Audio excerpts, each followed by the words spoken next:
এখন সম্প্রচারিত হবে রেডিও তেহরান থেকে আজকের সর্বশেষ বিশ্ব সংবাদ।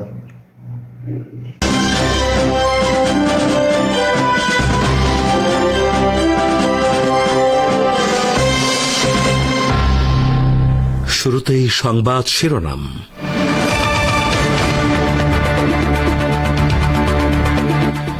মার্কিন মদদে হামাস নেতা হানিয়াকে হত্যা করেছে ইসরায়েল, জানালো আইআরজিসি। ইরানের জবাব হবে নতুন ও আশ্চর্যজনক, বললেন উপদেষ্টা। বাংলাদেশে বৈষম্য বিরোধী ছাত্র আন্দোলনের অসহযোগ আন্দোলনের প্রথম দিনে ৮১ জনের প্রাণহানি, আবারও নতুন কর্মসূচির ঘোষণা আন্দোলনকারীদের। বাংলাদেশে নাশকতাকারীদের সন্ত্রাসী আখ্যা দিয়ে তাদের দমনের নির্দেশ প্রধানমন্ত্রীর, ছাত্রদের ঘরে ফিরে যাওয়ার আহ্বান জানিয়ে সরকারি প্রেস বিজ্ঞপ্তি। এবং গাজাবাসীর প্রতি সংহতি জানিয়ে এডেন উপসাগরে ইয়েমেনের হুথি যোদ্ধাদের রকেট হামলায় একটি জাহাজে আগুন ধরে যাওয়ার খবর দিল ইউকেএমটিও।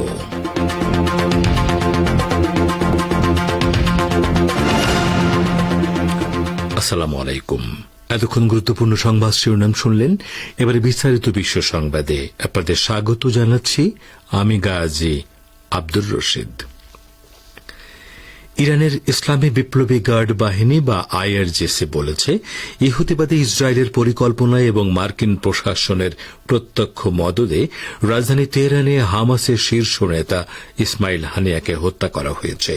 শনিবার প্রকাশিত এক বিবৃতিতে আইআরজিসি বলেছে, একটি স্বল্প পাল্লার ক্ষেপণাস্ত্র দিয়ে ওই হামলা চালানো হয়েছে, যাতে আনুমানিক 7 কেজি ওজনের একটি বোমা ছিল।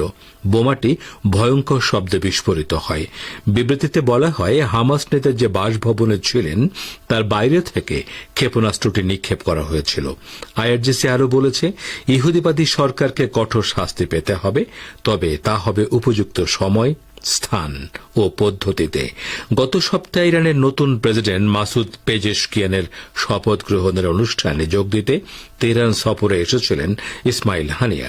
তিনি ৩১ জুলাই তেহরানে তার জন্য নির্ধারিত বাসস্থানে নিজের একজন দেহরক্ষী সহ শহীদ হন। এদিকে ইরানের ইসলামী বিপ্লবী গার্ড বাহিনী বা আইআরজিসির শীর্ষ পর্যায়ের উপদেষ্টা হোসেইন তায়েব বলেছেন, হামাস নেতা ইসমাইল হানিয়াকে হত্যার বিষয়ে ইরানের প্রতিক্রিয়া হবে নতুন এবং আশ্চর্যজনক। ৩১ জুলাই রাজধানী তেহরানে হামাস প্রধান ইসমাইল হানিয়ার শাহাদাতের প্রতিক্রিয়ায় তায়েব বলেন, হানিয়ার শাহাদাতের প্রতিশোধ নিতে তেহরানের দৃশ্যপট এখন ধারণা করা যাচ্ছে না। তিনি বলেন, ইহুদিবাদী ইসরায়েলের পরিস্থিতি বিশৃঙ্খল অবস্থায় পড়েছে। তাদের মধ্যে ইরানের প্রতিক্রিয়া সম্পর্কে ক্ষীণ ধারণা নেই। হোসেন তায়েব বলেন, ইসরায়েল এখন বিদেশি বিনিয়োগকারীদের জন্য অনিরাপদ। আইআরজিসির এ উপদেষ্টা আরও বলেন, ইসরায়েলের ক্ষমতাসীন দল এবং বিরোধীরাই বলছে দখলদার ইসরায়েলের ধ্বংস আসন্ন। আমেরিকার আধিপত্যেরও অবসান হতে চলেছে বলে মন্তব্য করেন হোসেন তায়েব। গাজা উপত্যকায় অবিলম্বে যুদ্ধবিরতি প্রতিষ্ঠা করার আহ্বান জানিয়েছে ইরান ও কাতার। দখলদার ইসরায়েলি সেনারা যখন অবরুদ্ধ এই উপত্যকায় ভয়াবহ গণহত্যা ও দমন অভিযান চালাচ্ছে, তখন এ আহ্বান জানানো হল। কাতারের রাজধানী দোহায় স্বাগতিক দেশের আমির শেখ তামিম বিন হামাদ আলে সানির সঙ্গে শনিবার ইরানের প্রথম ভাইস প্রেসিডেন্ট মোহাম্মদ রেজা আরেফের সাক্ষাতে দুদেশ এ আহ্বান জানায়। এ সময় আলে সানি ও আরেফ দ্বিপক্ষীয়, আঞ্চলিক ও আন্তর্জাতিক বিষয়াদি নিয়ে কথা বলেন। সাক্ষাতে গাজায় অবিলম্বে যুদ্ধবিরতি প্রতিষ্ঠা করার ব্যাপারে আলোচনা করতে ইসলামী সহযোগিতা সংস্থা বা ওআইসির জরুরি বৈঠক তলব করার আহ্বান জানান ইরানের ভাইস প্রেসিডেন্ট। এ সময় দুই নেতা দ্বিপক্ষীয় সহযোগিতা আরও শক্তিশালী করার আগ্রহ প্রকাশ করেন।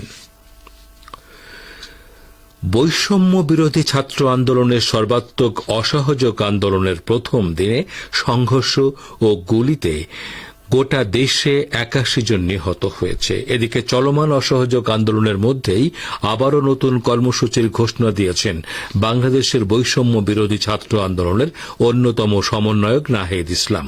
আজ দুপুরে আগামী 2 দিনের নতুন কর্মসূচি ঘোষণা করেন তিনি।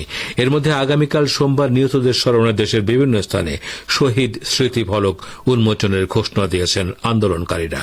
একই দিন সকাল 11টায় ঢাকার শাহবাগে শ্রমিক সমাবেশ এবং বিকেল 5টায় কেন্দ্রীয় শহীদ মিনারে নারী সমাবেশের ডাক দেওয়া হয়েছে। পাশাপাশি সারা দেশে বিক্ষোভ আন্দোলন এবং গণ অবস্থান কর্মসূচি অব্যাহত রাখারও ঘোষণা দিয়েছেন আন্দোলনকারীরা। এদিকে বাংলাদেশে আন্দোলনের নামে যারা নাশকতা করছে তারা কেউ ছাত্র নয় বলে মন্তব্য করেছেন দেশের প্রধানমন্ত্রী শেখ হাসিনা। এই সন্ত্রাসীদের শক্ত হাতে দমন করারও আহ্বান জানিয়েছেন সরকার প্রধান। আজ গণভবনে জাতীয় নিরাপত্তা সংক্রান্ত বৈঠক শেষে প্রধানমন্ত্রী একথা বলেন। তিনি বলেন, এখন যারা রাজপথে নাশকতা করছে তারা কেউই ছাত্র নয়, তারা সন্ত্রাসী। এই সন্ত্রাসীদের শক্ত হাতে দমন করার জন্য আমি দেশবাসীর প্রতি আহ্বান জানাই। উল্লেখ্য, সরকারি চাকরির কোটা সংস্কারের দাবিতে শুরু হওয়া এই আন্দোলন এখন সরকার বিরোধী আন্দোলনে রূপ নিয়েছে। প্রধানমন্ত্রী আলোচনার আহ্বান উপেক্ষা করে শনিবার সরকার পতনের এক দফা দাবিতে সর্বাত্মক অসহযোগের ডাক দেয় কোটা সংস্কার আন্দোলনকারীদের প্ল্যাটফর্ম বৈষম্য বিরোধী ছাত্র আন্দোলন। শিক্ষার্থীদের এই আন্দোলনে বিএনপি ও তার সহযোগী সংগঠনগুলো যোগ দিয়েছে। এদিকে সরকার পতনের এক দফা দাবিতে অসহযোগ আন্দোলনের মধ্যে বিভিন্ন জায়গায় জঙ্গি হামলা হচ্ছে জানিয়ে সতর্ক করেছে সরকার। রোববার সংঘাতে বিপুল পরিমাণ মানুষের প্রাণহানির মধ্যে এক সরকারি প্রেস বিজ্ঞপ্তিতে একথা জানানো হয়। প্রধানমন্ত্রীর কার্যালয়ের প্রেস উইং থেকে বিজ্ঞপ্তিটি পাঠানো হয়েছে। তাতে লেখা হয়েছে, ছাত্রছাত্রী ও অভিভাবক সকলকে নিরাপদে ঘরে ফিরে যাওয়ার জন্য অনুরোধ করা হচ্ছে। বিভিন্ন জায়গায় জঙ্গি হামলা হচ্ছে। জঙ্গি হামলাকারীদের বিরুদ্ধে কঠোর ব্যবস্থা নেওয়া হবে। বাংলাদেশের বিভিন্ন স্থানে আন্দোলনরত শিক্ষার্থীদের উপর সরাসরি গুলি না চালানোর নির্দেশনা চাওয়ার রিট আবেদন খারিজ করে দিয়েছে হাইকোর্ট। তবে আদালত গুলি চালানোর ক্ষেত্রে ফৌজদারি কার্যবিধি ও পুলিশি প্রবিধান যেন মেনে চলা হয় সে বিষয়ে নির্দেশনা দিয়েছে। আজ বিচারপতি মোস্তফা জামান ইসলাম ও বিচারপতি এস.এম. মাসুদ হোসেন দোলনের হাইকোর্ট এ আদেশ দেন। রিটকারীদের আইনজীবী ব্যারিস্টার অনিক আর হক বলেন, আদালত আন্দোলনরত বিক্ষোভকারীদের উপর গুলি না চালাতে বলেছেন। তবে সহিংস পরিস্থিতিতে পুলিশের প্রাণহানির আশঙ্কা তৈরি হলে ফৌজদারি কার্যবিধি ও পুলিশ প্রবিধান অনুযায়ী সতর্কতার সঙ্গে গুলি করা যাবে বলে পর্যবেক্ষণ দিয়েছেন আদালত। আজ 6 সমন্বয়ক যেহেতু এরই মধ্যে মুক্তি পেয়েছেন, তাই এ বিষয়ে কোর্ট কোনো আদেশ দেননি। স্কুল সার্ভিস কমিশনের 26,000 চাকরি বাতিল মামলায় সুপারিশ ছাড়া নিয়োগ হয়নি বলে জানালো পশ্চিমবঙ্গের মধ্য শিক্ষা পর্ষদ। গতকাল সুপ্রিম কোর্টে লিখিত বক্তব্যে পর্ষদ জানিয়েছে, এসএসসির সুপারিশ ছাড়া কাউকে নিয়োগপত্র দেওয়া হয়নি। সঠিক পদ্ধতিতেই 25,844 জনকে চাকরি দেওয়া হয়েছে। শীর্ষ আদালতে পর্ষদ কলকাতা হাইকোর্টের রায় বাতিল করার আর্জি জানিয়েছে। 2016 সালের নিয়োগ প্রক্রিয়ায় একাধিক দুর্নীতির অভিযোগ উঠলেও পর্ষদ তার লিখিত বক্তব্যে সে বিষয়ে কোনো কিছু উল্লেখ করেননি। এমনকি ওএমআর শিট বিকৃতি নিয়েও তারা কোনো তথ্য জানায়নি। এসএসসির নিয়োগ দুর্নীতি মামলায় 26,000 চাকরি বাতিলের রায় দিয়েছিল হাইকোর্ট। সুপ্রিম কোর্টের নির্দেশে আপাতত তা স্থগিত রয়েছে। সব পক্ষের লিখিত বক্তব্য জানতে চেয়েছে শীর্ষ আদালত, সেই মতো বক্তব্য জমা দিয়েছে পর্ষদও। আপনারা বিশ্ব সংবাদ শুনছেন রেডিও তেহরান থেকে, আর প্রচারিত হচ্ছে বাংলাদেশ, ভারত ও মধ্যপ্রাচ্যে শর্টে 25 মিটার ব্যান্ডে, এছাড়া বিশ্বজুড়ে ইন্টারনেট ও স্যাটেলাইটে।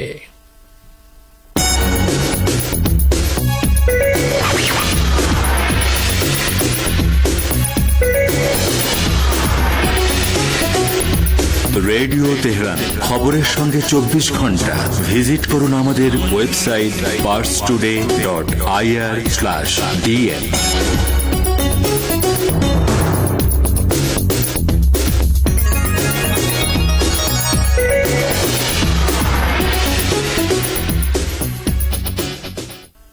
আবারও ফিরে এলাম বিশ্ব সংবাদে। এডেন উপসাগরে দৃশ্যত রকেট হামলার পরে একটি জাহাজে আগুন ধরে গেছে। United kingdom maritime trade operations বা ইউকে এমটিও এই তথ্য দিয়েছে। কাতার ভিত্তিক আল জাজিরা টেলিভিশনের এক প্রতিবেদনে বলা হয়েছে, ইউকে এমটিও আজ ভোরে ঘোষণা করেছে যে ইয়েমেনের উপকূল থেকে 120 নটিক্যাল মাইল দক্ষিণ পশ্চিমে এডেন উপসাগরে জাহাজটিতে আগুন ধরে যায়। তবে জাহাজের গন্তব্য এবং এই হামলার সাথে কারা জড়িত সে সম্পর্কে বিস্তারিত কোনো তথ্য জানায়নি ইউকে এমটিও। গত 9 মাসে ইয়েমেনের হুতি আনসারুল্লাহ সমর্থিত সশস্ত্র বাহিনী ফিলিস্তিনের গাজা উপত্যকায় ইহুদিবাদী ইসরায়েলের বর্বর আগ্রাসন ও গণহত্যামূলক যুদ্ধের জবাব হিসেবে ইসরায়েলের সাথে সংশ্লিষ্ট এবং ইসরায়েলে বন্দর অভিমুখী বহু সংখ্যক জাহাজে হামলা চালিয়েছে। ফিলিস্তিনের ইসলামী প্রতিরোধ আন্দোলন হামাসের শীর্ষ নেতা ইসমাইল হানিয়ার শাহাদাতের ঘটনায় ইসলামী সহযোগিতা সংস্থা বা ওআইসি জরুরি বৈঠক ডাকার বিষয়ে ইসলামী প্রজাতন্ত্র ইরান যে আহ্বান জানিয়েছে তার প্রতি পূর্ণ সমর্থন দিয়েছেন পাকিস্তানের পররাষ্ট্রমন্ত্রী ইসহাক দার। শনিবার ইরানের ভারপ্রাপ্ত পররাষ্ট্রমন্ত্রী আলী বাকেরি কানির সাথে টেলিফোন আলাপে ইসলামাবাদের এই সমর্থনের কথা জানান পাক পররাষ্ট্রমন্ত্রী। তিনি বলেন, ওআইসির গুরুত্বপূর্ণ বৈঠকে পাকিস্তান সক্রিয়ভাবে অংশ নেবে। এরই মধ্যে পাকিস্তানের প্রধানমন্ত্রী শাহবাজ শরীফ বর্বর গুপ্ত হত্যা এবং গাজার উপর ইহুদিবাদী ইসরায়েলের গণহত্যামূলক আগ্রাসনের কঠোর নিন্দা জানিয়েছেন। গত বুধবার রাজধানী তেহরানের একটি বাসভবনে ইহুদিবাদী ইসরায়েলের গুপ্ত হত্যার শিকার হন ইসমাইল হানিয়া। আপনারা বিশ্ব সংবাদ শুনছেন রেডিও তেহরান থেকে, আর প্রচারিত হচ্ছে বাংলাদেশ ও ভারতের শর্টে 25 মিটার ব্যান্ডে। ইসলামী প্রজাতন্ত্র ইরানের জাতীয় সংসদের স্পিকার মোহাম্মদ বাকের কালিমভ বলেছেন, অবরুদ্ধ গাজা উপত্যকায় ইহুদিবাদী ইসরায়েল গত 10 মাস ধরে যে গণহত্যামূলক যুদ্ধ চালিয়ে আসছে তার ব্যর্থতা ঢাকতে প্রতিরোধ আন্দোলনের নেতা এবং কমান্ডারদেরকে হত্যা করছে। শনিবার লেবাননের ইসলামী প্রতিরোধ আন্দোলন হিজবুল্লাহর মহাসচিব সৈয়দ হাসান নাসরুল্লাহর কাছে পাঠানো এক শোক বার্তায় বাকের কলিবভ একথা বলেন। হিজবুল্লাহর শীর্ষ কমান্ডার ফুয়াদ শুকুরকে ইহুদিবাদী ইসরায়েলে কাপুরুষোচিতভাবে শহীদ করেছে, তার জন্য গভীর শোক ও সমবেদনা জানান ইরানি স্পিকার। গত মঙ্গলবার লেবাননের রাজধানী বৈরুতের দাহিয়ে এলাকার একটি ভবনে ড্রোন থেকে ক্ষেপণাস্ত্র ছুঁড়ে ফুয়াদ শুকুরকে শহীদ করে ইসরায়েলের বর্বর বাহিনী। ইহুদিবাদী ইসরায়েলের যুদ্ধের হুমকি মোকাবেলায় লেবাননের প্রতি সমর্থন দিয়েছে মিশর। শনিবার লেবাননের পররাষ্ট্রমন্ত্রী আবদুল্লাহ বু হাবিবের সাথে ফোনালাপে এই সমর্থন ঘোষণা করেন মিশরের পররাষ্ট্রমন্ত্রী বদর আবদুল্লাত্তি। ইহুদিবাদী ইসরায়েল এবং লেবাননের ইসলামী প্রতিরোধ আন্দোলন হিজবুল্লাহর মধ্যে যখন সর্বাত্মক যুদ্ধ শুরুর আশঙ্কা জোরদার হয়েছে তখন মিশরের পক্ষ থেকে এই সমর্থন ঘোষণা করা হল। মধ্যপ্রাচ্যে শান্তি বিনষ্টের বিপজ্জনক ঝুঁকি বেড়ে চলায় গভীর উদ্বেগ প্রকাশ করেন মিশরের পররাষ্ট্রমন্ত্রী। শ্রোতা বন্ধুরা, আমাদের নিউজ ডেস্কে এখনকার মতো এই ছিল সর্বশেষ খবর। এতক্ষণ আমাদের সাথে থাকার জন্য অনেক অনেক ধন্যবাদ।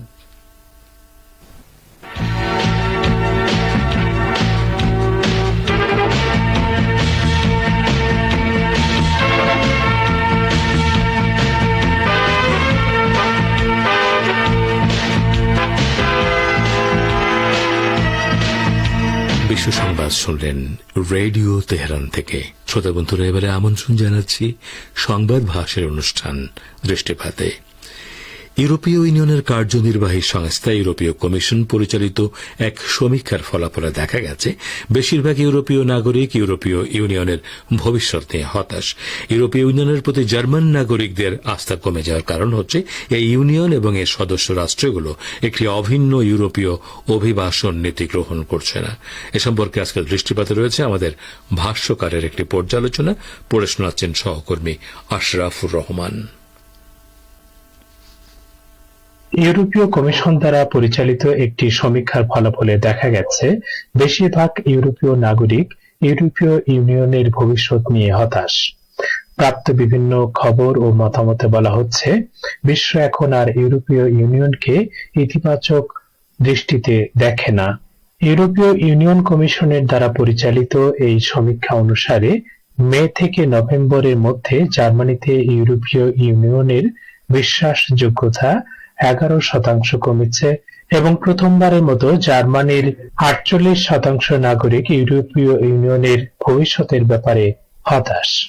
পার্সটোডের রিপোর্ট অনুসারে এস্তোনিয়ার নাগরিকদের মধ্যে ইউরোপীয় ইউনিয়নের প্রতি অনাস্থার মাত্রা জার্মানির চেয়ে বেশি। জার্মান সংবাদপত্র জানিয়েছে, ইউরোপীয় ইউনিয়নের প্রতি জার্মান নাগরিকদের আস্থা কমে যাওয়ার কারণ হচ্ছে এই ইউনিয়ন এবং এর সদস্য রাষ্ট্রগুলো একটি অভিন্ন ইউরোপীয় অভিবাসন নীতি গ্রহণ করছে না। একদিকে অবৈধ অভিবাসনের বিরুদ্ধে লড়াই করার এবং অন্যদিকে সস্তা শ্রম আকর্ষণের জন্য একটি ফর্মুলা খুঁজে বের করার ইউরোপীয় ইউনিয়নের প্রচেষ্টা সদস্য দেশগুলোর মধ্যে মতবিরোধের কারণে বছরের পর বছর ধরে নিষ্ফলই রয়ে গেছে। মেহের নিউজ এজেন্সি সম্প্রতি একটি প্রতিবেদনে জানিয়েছে, শরণার্থী সংকটই একমাত্র সমস্যা নয় যা ইউরোপীয় ইউনিয়নকে কঠিন পরীক্ষার মধ্যে ফেলেছে, বরং সমগ্র ইউরোপ জুড়ে জনপ্রিয় রাজনৈতিক দলগুলো আরো শক্তিশালী হচ্ছে এবং ব্রিটেনের ইউরোপীয় ইউনিয়ন থেকে বেরিয়ে যাওয়ার একটি ভয়ঙ্কর দৃশ্য রয়েছে। বিশ্লেষকদের মতে ইউরোপীয় ইউনিয়নের প্রতি বিশ্ববাসীর অনাস্থার অন্যতম কারণ হলো ইউক্রেন সংকট। ইউরোপীয় ইউনিয়নের সবচেয়ে খারাপ পরিস্থিতিতে ইউক্রেন সংকট শুরু হয়।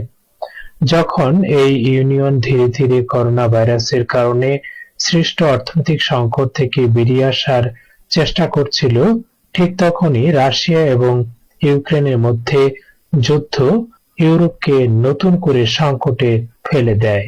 বিশ্লেষকদের মতে রাশিয়া ইউক্রেন যুদ্ধ ইউরোপীয় দেশগুলোর মধ্যকার মৌলিক পার্থক্য প্রকাশ্যে এনে দিয়েছে এবং অভিন্ন প্রতিরক্ষা নীতি, ভবিষ্যৎ জ্বালানি সরবরাহের নিশ্চয়তা এবং রাশিয়ার ব্যাপারে ইউরোপের সমন্বিত অবস্থান গ্রহণের ক্ষেত্রে ইউরোপীয়দের মধ্যে বড় ধরনের ব্যবধান তৈরি হয়েছে। এ ব্যাপারে তাস বার্তা সংস্থা জানিয়েছে, রাশিয়ার পররাষ্ট্র মন্ত্রণালয়ের মুখপাত্র মারিয়া জাখারোভা বলেছেন যে ইউক্রেন এবং পশ্চিম এশিয়ার চলমান সংকট থেকে বেরিয়ে আসতে ইউরোপের দ্বিমুখী নীতির কারণে তারা আন্তর্জাতিক সমাজের বেশিরভাগ অংশের সমর্থন হারিয়েছে। জাখারোভা বলেন, ইউরোপীয় ইউনিয়নের পররাষ্ট্রনীতিতে দ্বিমুখী আচরণ সবসময় সমালোচিত হয়েছে। এ কারণে বিশ্ব অঙ্গনে ইউরোপীয় ইউনিয়নের রাজনৈতিক মর্যাদা ধ্বংস হয়েছে এবং বিশ্বের বহু দেশের আস্থা হারিয়েছে। অস্ট্রিয়ান সংবাদপত্র স্ট্যান্ডার্ড মন্তব্য করেছে, ইউরোপীয় দেশগুলোর মধ্যে সমন্বয়হীনতার কারণে একদিকে তারা অধিকাংশের আস্থা হারিয়েছে, অন্যদিকে আন্তর্জাতিক ইস্যুতে ভূমিকা রাখার ক্ষমতাও কমে এসেছে। আরেকটি কারণ যা বিশেষজ্ঞরা স্বীকার করেছেন তা হলো ইউরোজোন অর্থনীতির প্রবৃদ্ধি প্রত্যাশার চেয়ে কম। এর আগে ইউরোপীয় কমিশন ঘোষণা করেছিল যে ইউরোজোনের অর্থনীতি একই বছর প্রত্যাশার চেয়ে কম বৃদ্ধি পাবে। এর কারণ হলো মূল্যবৃদ্ধি এবং ইউরোপীয় কেন্দ্রীয় ব্যাংক। এতক্ষণ যারা আমাদের সংবাদটি শুনলেন সবাইকে অসংখ্য ধন্যবাদ।